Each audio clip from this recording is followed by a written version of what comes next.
as resistências. 48 graus, é isso? Isso aí.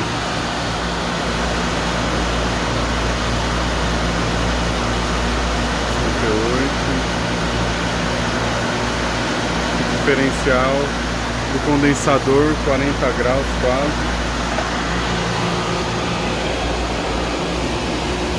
Já está em 3.